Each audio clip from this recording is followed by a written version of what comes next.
Welcome to the deep dive. This is where we take a complex subject, usually from some specific source material you've brought us, and really try to pull it apart. Get right into the thick of it. Exactly. Our mission is always to extract key insights, give you the important takeaways, maybe some surprising facts, and hopefully, keep it interesting along the way. A shortcut to being well-informed. And today, today we're diving into something genuinely fascinating, maybe a little unsettling too. The world of Demonomagic in the Renaissance. We're focusing specifically on pages 144 through 178 of this particular scholarly text we've got here. It explores the links between Eros, love, desire, and magic during that period. Which is quite an intersection. It really is. It's a journey into a mindset that's, frankly, profoundly different from ours.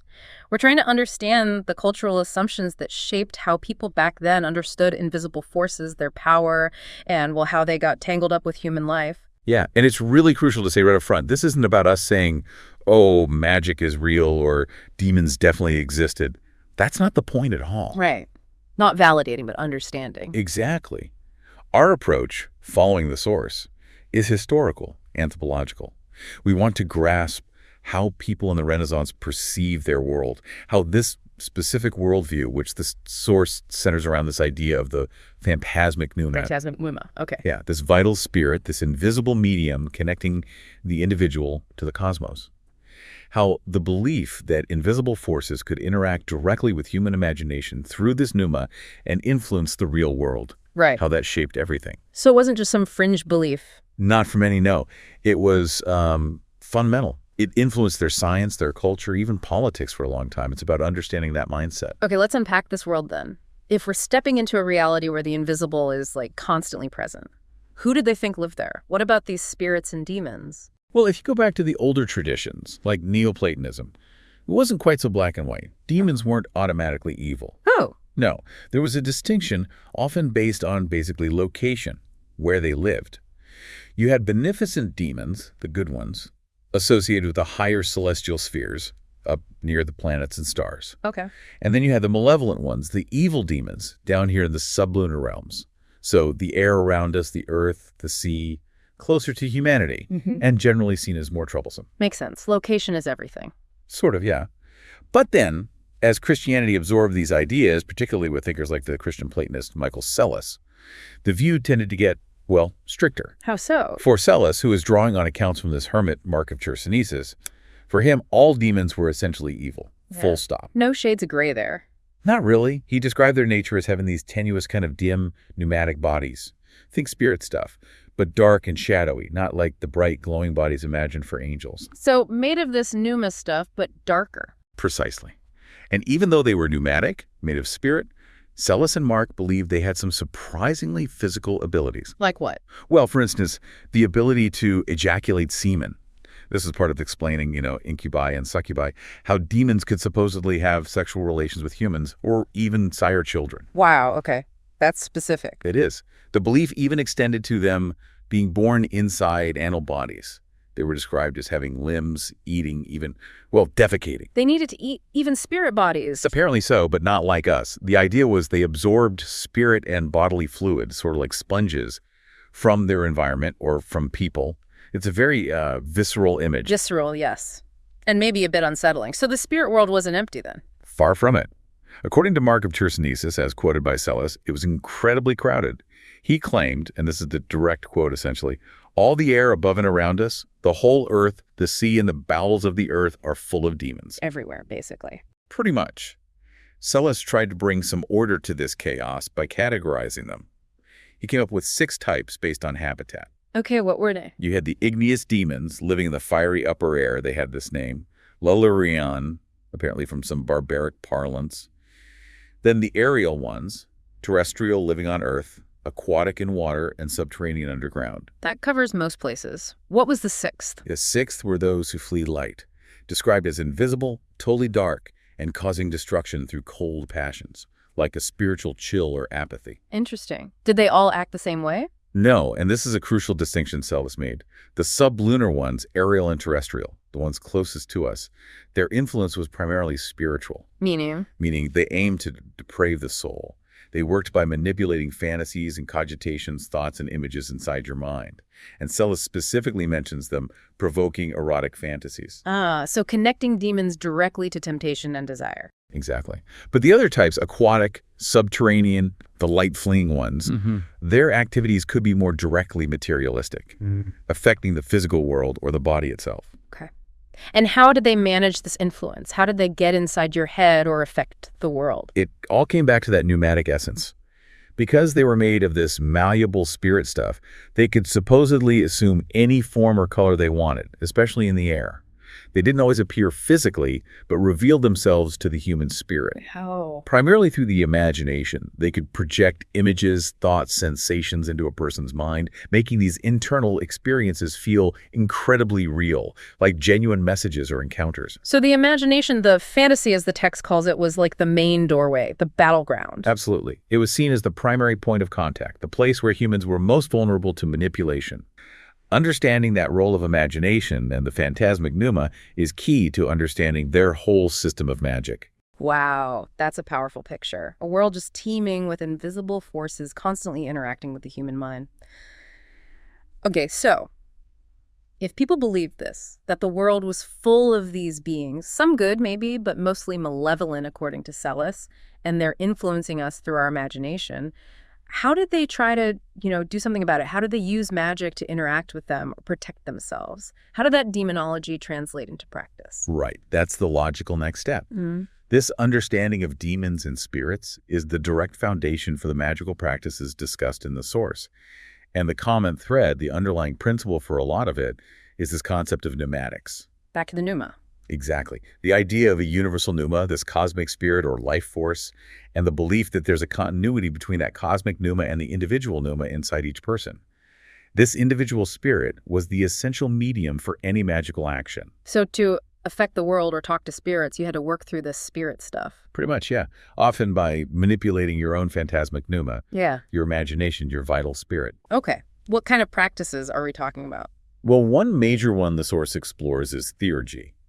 This wasn't just simple spellcasting. It came from late antiquity and got a big revival in the Renaissance. It was more like high magic, aimed at purification, ascension, trying to contact beneficent spirits, or even the divine itself. Sounds ambitious. It was. Synesius of Cyrene, who was actually a student of Hypatia and later became a Christian bishop, wrote about something he called the pneumatic synthesizer in his work on dreams. He linked this faculty to both soothsaying and magic. The pneumatic synthesizer, like the imagination hub we were talking about? Essentially, yes. And this idea was really picked up and developed by the big Florentine humanist Marsilio Ficino in his incredibly influential book, De Vita Coitus Comparando on Arranging Life According to the Heavens. Ficino, right. Heard of him. He described this synthesizer, this fantasticon pneuma, as residing in the head. He saw it as a kind of double-faced mirror, one side reflecting eternal prototypes, divine ideas from the higher realms, and the other side processing sensory information from the physical world. Wow. Yeah, he called this phantasmal spirit the primary body of the soul, like the summit of a fortress. It was crucial for forming visions, images, understanding anything non-physical. So theurgic practices focused on purifying and strengthening this part of the soul, this synthesizer, to make it a clearer channel for divine communication, capable of ascending towards God. How did they do that? Purification sounds abstract. Well, yes, but the methods weren't purely spiritual. Theurgic procedures, especially those linked to the Chaldean oracles and figures like Proclus and Celis, involved purification, sure, but they heavily emphasized material rites. Material rites, like using objects. Exactly, using specific things, stones, herbs, incantations, symbols, not because the objects themselves held all the power, but because they were seen as tools. Tools to strengthen the vehicle of the soul, that pneumatic body, and help it ascend. The idea was that the material world had hidden sympathies, connections with the higher realms, and you could use these connections. Interesting. So physical things affecting the spirit. That was the core belief. And the source highlights this ancient focus, found across cultures from India to Greece on purifying the heart, not just the organ, but the cardiac synthesizer, sometimes called manas in Indian philosophy. It was seen as the seat of sensibility, emotions, and crucially, visionary activity. Like pure heart of stone, those phrases. Precisely. Our language still carries echoes of it. The source gives some really vivid examples of what a theurgist might do. Strict cleanliness, specific diets, cooked vegetables, lettuce to keep the spirit pure and light, using music, like the lyre, to draw Apollo's purifying influence. Okay, that sounds reasonable. But also some more striking practices, like eating 2 rooster hearts for strength, both physical and spiritual, or a sheep's brain to enhance the intellect. Eating brains. Right. And there's a detail about using ground amethyst in wine. Amethyst was believed to attract Venus's favor. So you see this mix. Material substance, planetary influence, spiritual goal, all tied together. So it's this whole system where the physical, the mental, the stars, the spirits, they're all interconnected. And the imagination, the fantasy, is like the central switchboard. That's a great way to put it, yeah. The material rites weren't random. They were chosen for these perceived sympathies, all aiming to tune the individual's inner spiritual instrument, that phantasmic pneuma, for higher contact. Okay, so theurgy was one major path. What else? You mentioned Ficino and arranging life according to the heavens. Astrology. Absolutely. Astrological magic was another huge pillar. Ficino's version, it drew on older texts like the Picatrix, but it went beyond just predicting things. It's an active attempt to attract and channel specific planetary influences down into our world. How? Again, often through the magician's own spirit and imagination, using physical things. The core idea was that natural objects, and even artificial ones, things people made, possessed hidden occult qualities conferred upon them by the stars. Occult qualities, hidden powers. Exactly. The source quotes the Latin, res naturales, atque etiam artificiose, habent virtutis ascalis occultus. Natural and artificial things have occult virtues from the stars. These weren't obvious properties, but hidden connections. Like what sort of connections? Well, they had elaborate systems of correspondences. Saturn was linked to deep philosophy, occultism, Jupiter to natural philosophy, politics, Mars to courage. The Sun and Mercury together covered eloquence, music, glory.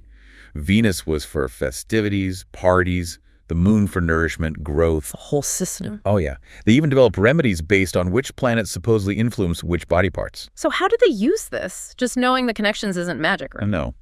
A crucial part was timing, identifying propitious times tempora opportuna. This meant complex astrological calculations to figure out the best planetary positions for doing something specific. Wait. Like picking a certain herb you wanted to use in a potion, or making a talisman designed to capture a specific planetary energy.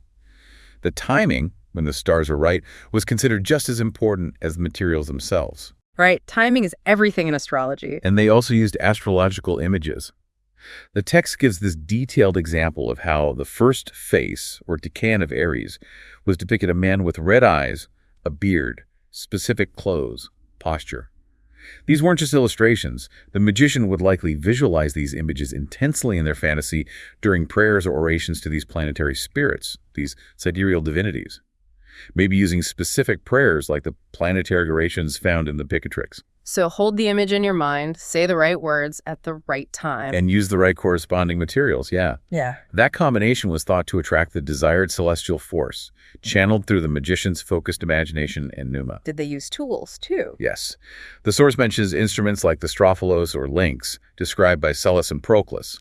It was often a gold disc, maybe with a sapphire, engraved with magic symbols. Theurgists would spin it while chanting or even making animal sounds. The wedding disc. Why? The idea seemed to be that the motion, combined with the sound and the symbols, would generate a kind of spiritual resonance, maybe to transmit messages between worlds or to chase away evil spirits. Okay, that's complex. Are there other techniques mentioned? Yeah, the source briefly touches on others, like the spiritual magic described by the philosopher Alkindi. He talked about using sounds, phoni, substances, hyli, and figures or symbols, schemata. Sounds again. Yes, magic sounds were thought to have astrological or elemental correspondences, able to influence matter. But Alkindi stressed something crucial. For it to work, the magician needed intense mental application and representation of the form he wishes to see actualized. Back to the focused imagination. Always. The power wasn't just in the sound or the object, it was in the magician's focused will and mental image channeled through their pneuma. Interesting. What else from Alkindi? There was this theory about the natural origin of languages. The idea that Hebrew, as the language of creation, had this special power because the sound of a word inherently matched its meaning, doubling its magical effect. Magic shapes and characters were thought to work similarly, having inherent power. And sacrifices, were those part of it? Alkindi had a theory about that too. Yeah. The violent death of an animal, seen as a microcosm, a little world, was believed to create a kind of rip or breach in the macrocosm, the larger universe. This breach allowed the magician's focused will to enter and influence events. Whoa. Yeah. And the animal chosen would have to be in symbolic harmony with the goal to make sure the ritual resonated correctly within the whole interconnected system. So this really wasn't just like a simple superstition. It was this incredibly intricate intellectual system drawing on philosophy, astrology, ancient texts, but all revolving around this core idea of a connected universe where the human imagination, the pneuma, was the absolute key to interacting with invisible forces. Exactly. It gives you a much richer, much more complex picture than the usual caricature of Renaissance magic. It was a worldview where mind, spirit, and matter were much more fluidly connected than we tend to think today. Right. It sounds like this interaction with demons or spirits within this magical system could be aimed at some pretty high-minded goals, purification, cosmic influence, but we all know there's a darker side associated with this era. How did this detailed demonology, these practices, connect to the absolute terror and violence of the witch craze? Where did that horrifying leap happen? That's where this framework of demonology collided with popular fears, anxieties about harmful magic, and social tensions. The existing belief that demons could interact with humans, especially sexually, the incubi and succubi we mentioned, became absolutely central to witchcraft accusations. So the idea of demons having sex with people was key. Hugely important. Influential writers like Naudet and Baudin discussed it extensively. The source even cites a specific report by Jordanes de Bergamo about a man who allegedly had a 15-year relationship with a succubus. It shows how these abstract beliefs were applied to real people. The typical witch narrative involved making a pact with the devil, often sealed through sexual acts with his demonic agents. Okay. And what about the classic witch imagery? Brooms, ointments. Those are really telling, especially in this context. The box of ointment, the pixidariae, and the broomstick, the baculariae, are iconic. Jordanes de Bergamo specifically noted the belief that witches smeared ointment on sticks to ride them, or applied it directly to their armpits before supposedly flying off to the witch's Sabbath. Why the armpits? Well, the composition of these ointments, as described in the sources, gives us a major clue, though of course it was interpreted through the lens of demonology at the time. What was in them? Powerful narcotics and hallucinogens, mostly from nightshade plants. Datura, henbane, belladonna, aconite, black nightshade, winter cherry, black hellebore, and also cannabis. Whoa. Serious stuff. Definitely. Look at the common names some of these had. Magician's weed, sorcerer's weed, devil's weed. The names themselves suggest how they were perceived and used. So how are they thought to work? The belief, according to contemporary texts and the source's analysis, was that these potent substances, absorbed through the skin, especially in sensitive areas like the armpits or the vulva, would enter the bloodstream and induce powerful visions, hallucinations, altered states. Ah, so that explains the armpit application. Exactly. And it also offers an explanation for the apparently incongruous use of the bacularia, the broomsticks. They weren't necessarily for literal flight.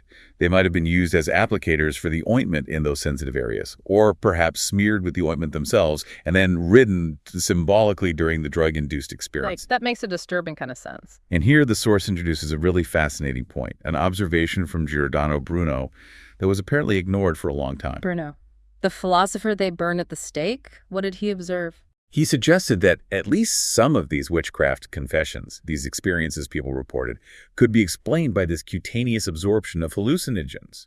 He theorized that the drug effects combined with intense venereal meditations. Meaning like focusing intensely on erotic thoughts. Exactly.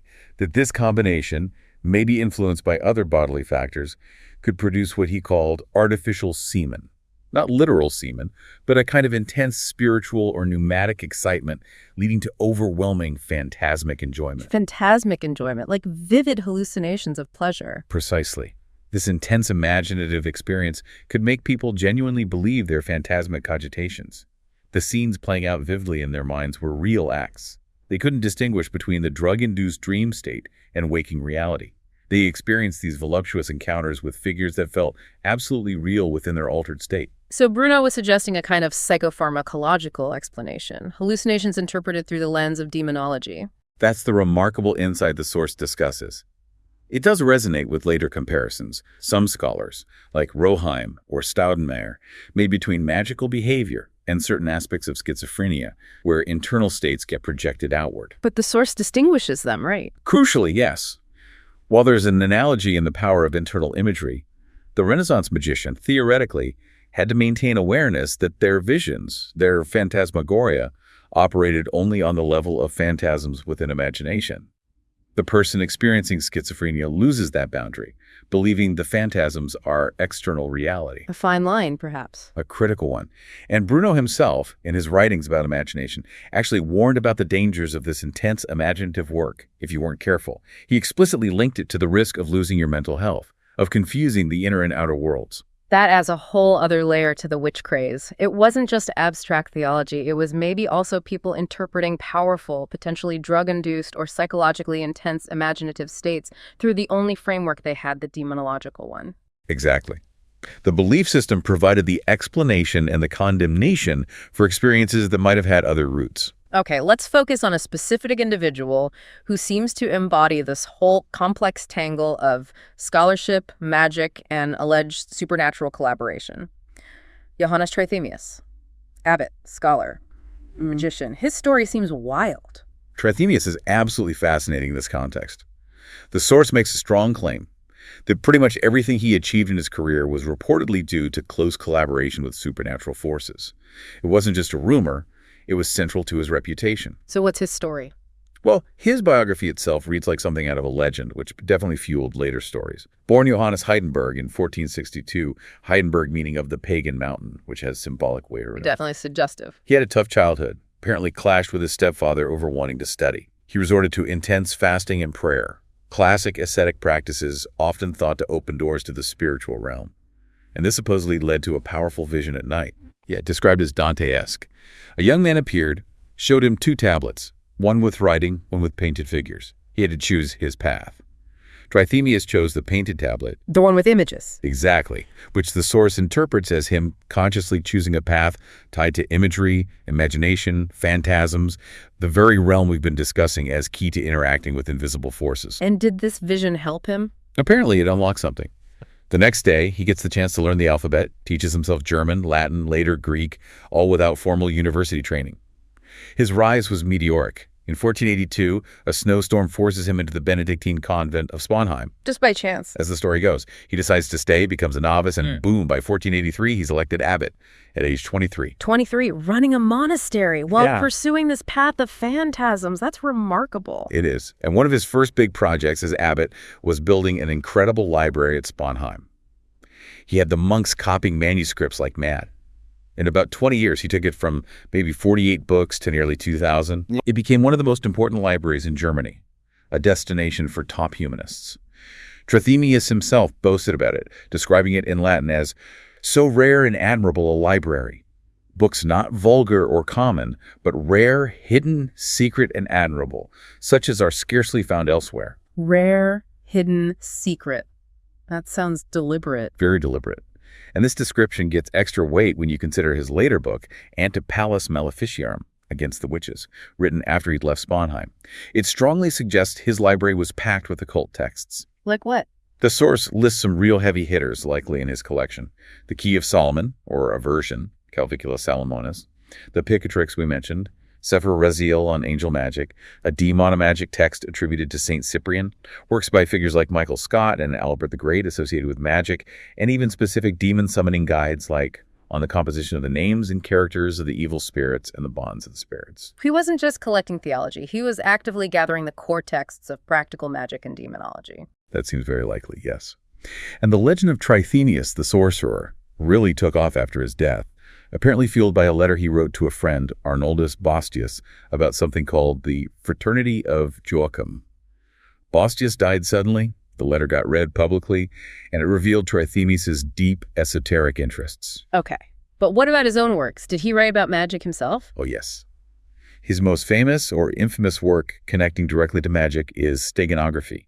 Now, today's steganography means hiding messages, like invisible ink. Trithemius' version was way more ambitious. How so? The premise was sending secret messages over long distances using spirits, angels or demons specifically, corresponding to the zodiacal signs. It required complex astrological calculations to know which spirit to call and when. Sending messages via demons? Seriously? That was the claim. The source details one method from the book involving Orifiel, the angel of Saturn. You'd make an image of Orifiel, a very specific description. Nude, bearded man on a bull holding a book and pen. Then you perform an oration, an incantation, and you inhale your breath or spirit from the image, directing it mentally towards the recipient. The recipient would then exhale their spirit back into the image to get the message. And supposedly these images could be reused. That is out there. Did he say why he was developing this? Beyond secret communication, Trithemius made a pretty bold claim in the book itself, written in all caps Latin in the source. Id omnia, quae fiunt in mundo, constellationo observata ferhunc ardem scire putris. Which means? And everything that is done in the world, the constellation being observed through this art, you will be able to know. So it suggests he believed this method wasn't just for messages, but could reveal everything happening anywhere, and probably allow him to predict the future by asking the spirits. Predicting the future using demons wasn't that dangerous territory, theologically. Extremely dangerous. And this likely explains why steganography is incomplete. According to theological sources Trithemius himself relied on, like Grelandi, predicting the future via demons was flat-out heretical, punishable by death. But simply commanding demons to do tasks per modum imperii was considered merely sacrilegious. Still bad, but a lesser offense. Trithemius planned 3 books for steganography. The third one logically should have covered using spirits for divination, for future telling. But he didn't write it. The source suggests he probably never finished it, or maybe even destroyed it, precisely to avoid that deadly heresy charge. He valued the communication methods in the first 2 books, which arguably fell under the safer category of sacrilege, but wouldn't risk the divination part. It's telling that even incomplete, steganography was on the index of forbidden books for centuries. Wow, so he was really pushing the boundaries. How did he compare to others doing similar things? Well, the source contrasts Trithemius's apparent success, or at least his claims of success in commanding spirits, with the struggles of someone like Agrippa von Nettesheim. Agrippa, another famous occult figure. Right. Apparently, Agrippa couldn't get helpful spirits to cooperate easily and had to resort to simple biblical spells just to figure out why a patron was mad at him. It kind of implies that maybe Trithemius really had figured out some powerful techniques or made some connections others couldn't. So Trithemius wasn't just an academic collector. He was actively trying to operationalize these occult systems, blending code, astrology, and maybe actual spirit conjuring for practical ends like communication. That really paints a different picture of Renaissance intellectual life. It certainly complicates the narrative, doesn't it? It does. Okay, let's shift perspective again, zoom out from individuals to the broader historical stage. The sources highlight a specific year, 1484, as being particularly significant, not just because of earthly events, but because of celestial alignments and their connection to magic. This feels like a moment where people really saw the heavens influencing Earth directly. Yeah, this part of the source dives into how astrological theories were used to interpret history itself. It brings up Al-Kindi's theory again, passed down through figures like Albumassar and used by Western thinkers like Roger Bacon. What was the core idea? That planetary conjunctions, when planets line up in the sky, weren't just astronomical events. They had a massive impact on the fate of religions, the rise and fall of empires, the whole sweep of history. They distinguished between little conjunctions every 20 years or so and great conjunctions happening roughly every 960 years, which were thought to usher in entirely new eras. And Bacon used this how? He applied it to explain why major figures, prophets, great leaders, seem to be born at specific intervals throughout history. Their births coincided with these significant conjunctions. Okay, so what was special about 1484? Well, leading up to it, there was a lot of buzz among astrologers across Europe, Italy, Germany, figures like Paul of Middelburg, Johannes Lichtenberger. They predicted that a conjunction of Saturn and Jupiter in the sign of Aquarius that year meant a little prophet was about to appear. A little prophet. Yeah, someone who would interpret scripture in a new way, rally people spiritually. There was even speculation he might emerge from Germany, seen as being under the sign of Scorpio astrologically. And this was predicted before 1484. Exactly. The source calls this an a priori expectation, a forecast made ahead of time. Okay, so did the prophet show up? Well, that's where it gets interesting. The focus shifts to the a posteriori interpretations, how people look back at the events of and after 1484 and connected them retrospectively to that conjunction. What kind of events? Two major ones are highlighted. First, the devastating syphilis epidemic, the French disease, that swept through Europe after Charles VIII of France's Italian campaign in 1495. Syphilis, how did they connect that to conjunction 11 years earlier? Astrologers like Joseph Grunpeck and Astruc argued that the 1484 conjunction had set the stage. Jupiter, seen as ruling France and being a hot, humid planet, was blamed for bringing this cruel disease from France into Italy and Germany. The celestial event was seen as the ultimate cause, or at least a precondition. Wow. Okay, what was the second major event linked to 1484? The papal bull Summis Desiderantis Effectibus, issued by Pope Innocent VIII that year. This was a hugely significant document condemning witchcraft, especially in Germany, and empowering inquisitors to prosecute it vigorously. The famous witch bull. Was that directly linked to the conjunction prediction? Indirectly, perhaps. The source suggests that scholars like Paul of Middelburg might have alerted the Pope to concerns in Germany, possibly influenced by the general astrological anxiety. But the bull itself was a direct result of the Pope meeting a particularly zealous, even fanatic inquisitor named Henry Instatoris. Instatoris. Wasn't he behind the Malleus Maleficarum? The very same, the Hammer of Witches. He was the driving force behind that infamous witch-hunting manual, which came out shortly after the bull. The source notes Instatoris was actually quite unpopular, even with local bishops, and it was almost miraculous he wasn't shut down earlier. So the bull happened in 1484, the year of the conjunction. Coincidence? Well, that's the question, isn't it? It's important to note, though, that while the bull was issued in 84, the really intense period of mass witch hunts came later, mainly in the 16th and 17th centuries, tied up with the chaos of the Reformation. Right, so the bull was like an early signal, not the immediate trigger for the worst of it. Exactly. In some places, the church later backed away from direct prosecution and secular courts took over, often becoming even harsher. So the 1484 bull was critical, maybe partly fueled by the astrological climate and existing demonology, but not the sole cause of the later craze. What it really shows is how readily people intertwine celestial predictions with real-world events, seeing connections and finding meaning, whether causal or retrospective. So they saw the stars not just as distant lights, but as active players, potentially forecasting or even causing diseases, papal decrees, using astrology as a framework to make sense of a changing, often frightening world. Precisely. The cosmos and human life were seen as deeply symbolically interconnected. This whole history we've been tracing, the magic, the demonology, it reveals such a different way to seeing reality, doesn't it? A world charged with invisible forces, where nature itself speaks, where imagination is a gateway. But you mentioned the Reformation. This worldview seems like it would inevitably clash with the Reformation's message. A massive clash. That's a central argument in the source material. The Renaissance, often seen just as a rebirth of classical art and learning, was equally, in this view, a rebirth of these occult sciences. But again, not occult in our modern sense. These were knowledge systems built on a completely different foundation than later modern science. And that foundation was? Phantasms. The core belief was that the inner sense, that synthesizer in the soul, the phantasmic spirit, was the main place where transnatural forces, gods, demons, whatever, actually manifested and interacted with humans. Knowledge wasn't just from books or reason. It was found by reading the book of nature, which was seen as full of divine signs and accessible through imaginative empathy and understanding symbols. Okay, so how did the Reformation break that? Profoundly, according to this interpretation. The Reformers and the Catholic Counter-Reformation, reacting to them, essentially declared war on phantasms. They asserted the idolatrous and impious nature of anything conceived by imagination or mediated through images, especially in religion. Idolatrous. Dangerous. Exactly. Seen as leading away from God towards demonic deception. By doing this, they effectively dismantled the phantasmic culture and the Renaissance sciences, including magic, that relied on it. Both sides, Protestant and Catholic, moved towards a greater severity, a harshness, abandoning the more expansive, sometimes blended views of the earlier Renaissance. Can you give an example of that? Look at the Puritan view. They vehemently rejected icons, religious art, anything relying heavily on imagination, seeing it all as dangerous idols. This shows up in their preference for abstract ways of organizing knowledge and memory, like Petrus Ramus's logical charts over the image-heavy memory systems developed by people like Giordano Bruno, or even the Renaissance attempts to create Christianized versions of the zodiac. The visual, the imaginative, became deeply suspect. How did this play out in science?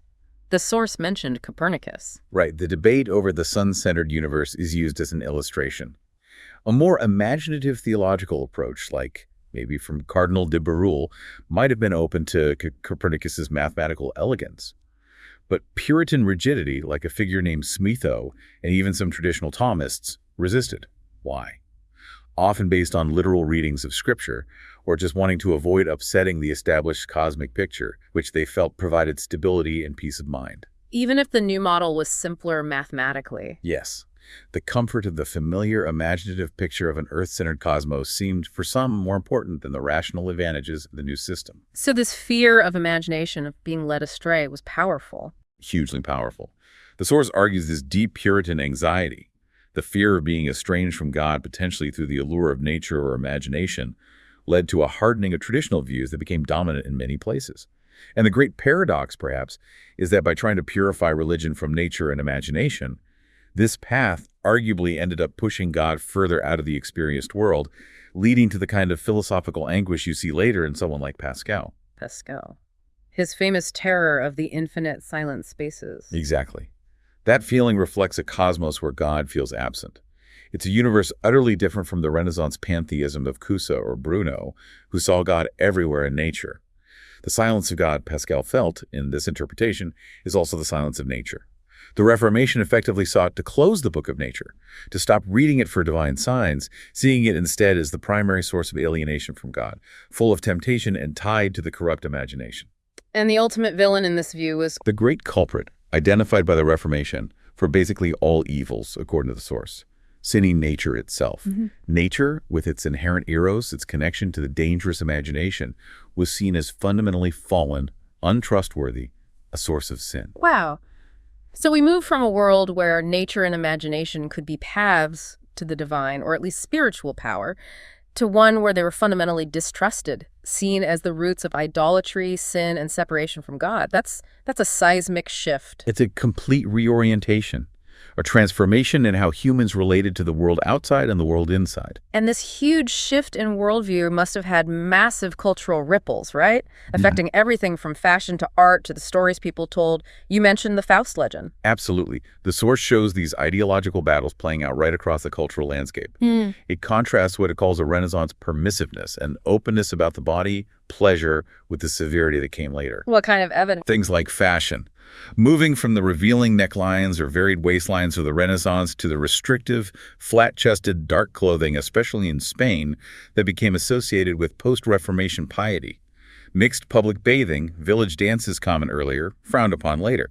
Literature, too. Figures like Boccaccio, Chaucer, Rabelais, Bruno treated erotic themes openly, while later periods became much more circumspect. Renaissance art's focus on the realistic human body also reflects a different attitude. And the source mentions uncomfortable shoes. Yes.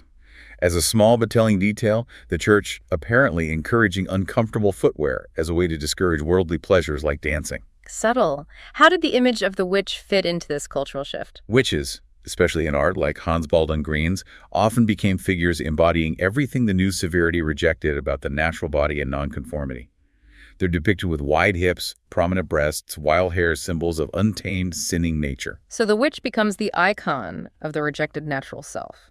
In a way, yes. And the witchcraft literature itself often veered towards the pornographic. The source suggests this wasn't just objective reporting. It was often the persecutors projecting their own repressed fears and desires onto the accused. Attributing all kinds of perversions to witches and demons, the source mentions graphic examples, like depictions of cunnilingus. So projection was a big part of it. Seemingly so. Even simple things could be twisted. A woman found disheveled by her husband, a coquette joking about being hot. These can be interpreted through the lens of demonic influence and sinning nature. The witch trials became a screen onto which society projected its deepest anxieties about the body, sexuality, and nature itself. A scapegoat for everything the Reformation condemned. That's a strong interpretation offered by the source, yes. And the Faust legend is presented as another key arena where these conflicts play out. The source connects Faust not just to Simon Magus, but crucially back to the legend of Saint Cyprian of Antioch. Cyprian, the magician who converted. Right. In the traditional legend, Cyprian is a pagan magician who desires the Christian Justina. He makes a pact with the devil to get her, but the devil fails because Justina's faith protects her. So the devil tries to trick Cyprian with a simulacrum, an illusion that looks like Justina. Seeing the devil's powerlessness against true faith, Cyprian converts. That's the basics. Okay. How does Faust connect? The source looks closely at Calderón de la Barca's adaptation, The Prodigious Magician. Calderón introduces a character named Faustina, and in his version, Faustina represents nature. She's perfectly beautiful, inherently erotic, a source of desire and conflict. She's designed by nature for procreation, and her very existence is presented as a cause of sin. So nature Faustina is temptation. Pretty much. Justina, meanwhile, represents culture and Christian aspirations, the desire to transcend the messy, tempting natural world. The core conflict in Calderón's play, according to the source, is between Faustina's natural destiny, being desired, causing sin, and Justina's spiritual striving. It aligns perfectly with that Reformation view. Nature herself is the sinner, engendering Eros. Faustina fausticizes men, makes them sinful just by existing. And Justina's defense? Only meditation and prayer, internal discipline. Now, the devil tries to break Justina, but he can't force her free will. That's a key theological point. So what does he do? He uses powerful erotic magic. Wow. Through incantations, he evokes a gentle, erotic phantasm. Not a physical assault, but a powerful, seductive image within Justina's own imagination. His goal is to awaken her dormant natural self, her femininity, her carnal appetites, by showing her a vision of nature infused with Eros. So he's using phantasmic magic, working on her imagination. Exactly. It follows all the rules we discussed, acting on imagination, tailored to the individual, but it respects the boundary of free will. The devil presents the powerful illusion, the temptation, but Justina still has to choose whether to give in. So the Faust legend in this light becomes this powerful allegory for the whole conflict. Nature and Eros versus culture and Christian suppression, with magic acting on the imagination as the crucial battleground. Precisely.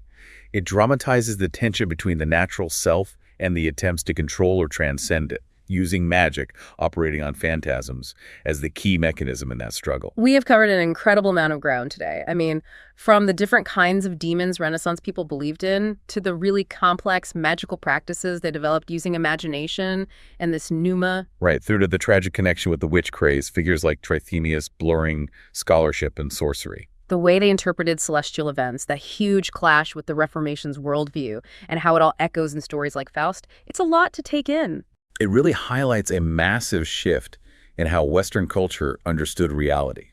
Going from a world where imagination, phantasms, the book of nature, were central pathways to meaning and power, to a world that increasingly distrusted all of that, prioritizing abstract reason and seeing nature primarily as sinful. The consequences were enormous. Yeah, the source mentions echoes even in things like modern warfare, philosophical angst. Exactly.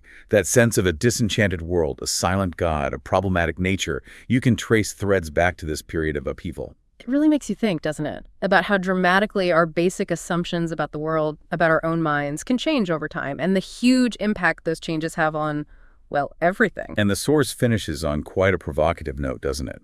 Hoping for maybe a new renaissance, some kind of rebirth that could heal these divisions, these neuroses, but questioning if we'd even recognize such a shift in imagination as friendly if it happened today. That's a really powerful thought to leave you, the listener, with. If Renaissance magic was so deeply tied to engaging with this phantasmic realm, the imagination and the Reformation reacted by trying to suppress it as dangerous, idolatrous. Where do you think we stand today on that spectrum? Do we still wrestle with that tension between our inner imaginative world and the external reality the Reformation seemed to prioritize? And if we do, how does that tension show up in our own time? Maybe in ways we don't even connect back to this long history of belief, magic, and suppression. Something to mull over. Thanks for joining us for this deep dive. It was certainly a journey. It was indeed. Until next time.